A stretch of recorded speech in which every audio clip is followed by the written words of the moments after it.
ना इंग्लिश में सोच पाने की वजह से आप क्या-क्या प्रॉब्लम फेस करते हो, चलो उसके बारे में बात करते हैं। So the biggest problem a lot of English speaker face वो है पॉज़ लेना।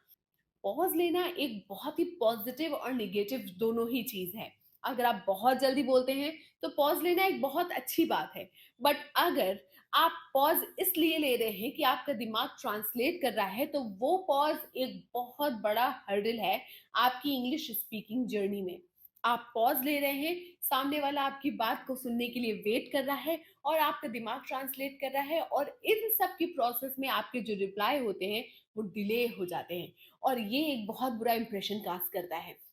और इसी प्रॉब्लम को कंटिन्यू करते हुए एक और प्रॉब्लम होती है जो इंग्लिश स्पीकर फेस करते हैं, वो है स्टक हो जाना। अब अगर आप पॉज ले रहे हो और आपका दिमाग इंग्लिश में सोच रहा है, ट्रांसलेट कर रहा है, तो आप स्टक तो होगे, क्योंकि आपका दिमाग किसी और काम को करने के बजाय कोई और काम कर रहा है। यानी बोलने की बजाय वो सोच रहा है कि मैं बोलूं क्या, स्टक हो जाता है। और जब आप स्टक होते हो, तो बोलते-बोलते आप क्या करते हो? रुक जाते हो। और ये बहुत इरिटेटिंग हो सकता है उन लोगों के लिए जो लोग इंग्लिश बोल लेते हैं।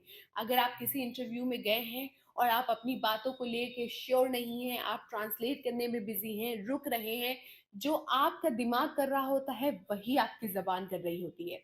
अगर आपका दिमाग रुक कर सोच रहा होता है, तो आप बोल कैसे सकते हो? क्योंकि अभी तो आप सोच रहे हो ना। ज़रा सोच के देखो इस चीज़ को। इसी के बाद जो बिगेस्ट प्रॉब्लम मैंने देखी है इंग्लिश स्पीकर्स फेस करते हैं, वो होती है स्पीच की। अगर आप बोलते-बोलते सोच रहे हो, यानी बोल नहीं रहे हो, आपसे कोई इंग्लिश में बात कर रहा है, आपको बोलना चाहिए, मगर उस वक़्त आप सोच रहे हो, तो आपकी जो स्पीच होती है वो क्लियर नहीं होती, आपकी स्पीच में वो क्लैरिटी नहीं होती है, क्योंकि you are thinking a lot. Last 2 things जो ये आपकी पूरी इंग्लिश स्पीकिंग को इफ़ेक्ट करता है, वो है आपके कॉन्फिडेंस को और आपकी फ्लुएंसी को। If you are not confident enough while speaking English, you will be underestimated by the people. People won't take you seriously. Nobody is going to take you seriously if you can't speak confidently. And you are not able to speak confidently because you are thinking in your native language. You are thinking in Hindi. You are thinking in other language.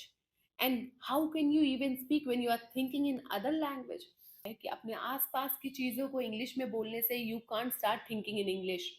मुझे तो नहीं हुआ ये।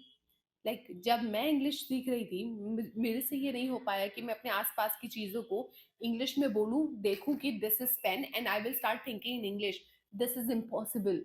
You can't start doing it because it is not possible. It is not possible. If you are naming the things you are practicing every day, you will think in English. No. And even if it works, then I'm not the person because it doesn't work for me. मेरे लिए ये काम नहीं किया। मैंने अपनी journey से एक चीज बहुत अच्छी और इम्पोर्टेंट सीखी है, वो ये है कि अगर आप इंग्लिश में सोचना चाहते हो, अगर आप इंग्लिश में सोचना चाहते हो, तो आपको इंग्लिश का कंटेंट कंज्यूम करना पड़ेगा। आप बहुत ज्यादा फोकस्ड हैं रूल्स पे कि आप हर वक्त सोचते हो कि यहाँ इज लगाओ, यहाँ एम लगाओ, यहाँ आर लगाऊं। इस वजह से आपका दिमाग ट्रांसलेट करता है, क्योंकि आप ग्रामर के कीड़े हो। ग्रामर के कीड़े हो, तो इंग्लिश कैसे बोलोगे? आपने अपनी हिंदी लैंग्वेज या कोई भी लैंग्वेज क्या ग्रामर से सीखी है? नहीं ना।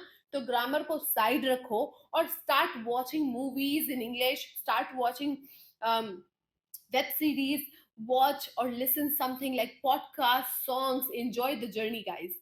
Now please answer one thing, आप अपने पूरे दिन में सोचते क्या हो? क्या सोचते हैं आप? वही चीजें जो आपके आसपास हो रही हैं। आपके फ्रेंड ने आपसे कुछ कहा, आपके दिमाग में चल रहा है। आपने कोई गाना सुना, वही आपके दिमाग में बज रहा है। अक्सर आपने नोटिस किया होगा कि कोई कोई सॉन्ग्स हमारे दिमाग में बज रहे होते हैं, हमने बस उनको सुना होता है और वो हमारे दिमाग में प्ले हो रहे होते हैं ऑटोमेटिक। कैसे? How is this even possible? It is not possible, right? But it is happening. It means हम अपने बाहर की चीजों पे तो फोकस कर रहे हैं कि चलो नेम करेंगे, थिंक करने लगेंगे इंग्लिश में, मगर हम अपने दिमाग पे फोकस नहीं कर रहे हैं। मैंने फाइंड किया कि जब इंसान बहुत ज़्यादा चीज़ें इंग्लिश में देखता है, सुनता है और अपने फ़ोन में हर वक़्त इंग्लिश की रील्स देख रहा है, तो वो ऑटोमैटिक हमारा दिमाग उस चीज़ को अडैप्ट करता है और धीरे-धीरे करके हम इंग्लिश में सोचने लग जाते हैं। हम इंग्लिश में बात करने लग जाते हैं। इतने सारी दिक्कतों का सिर्फ एक सॉल्यूशन मैंने आपको दिया है। दिक्कतें, पॉजेस, स्पीच में क्लियरिटी ना होना, कॉन्फिडेंट ना होना, फ्लुएंसी ना होना, प्रोनाउंसिएशन खराब होना, वोकैबुलरी की दिक्कत, इन सारी प्रॉब्लम्स का सिर्फ एक सॉल्यूशन है, लिसन और वॉच समथिंग इन इंग्लिश। अगर आपको कंफ्यूजन है कि आप क्या देखो क्या सुनो, डोंट वरी अबाउट दैट। मैं नेक्स्ट वीडियो उसी पे बनाने वाली हूँ कि आप क्या देख करके इंग्लिश सीख सकते हो। टिल देन मैं आपसे विदा लेती हूँ।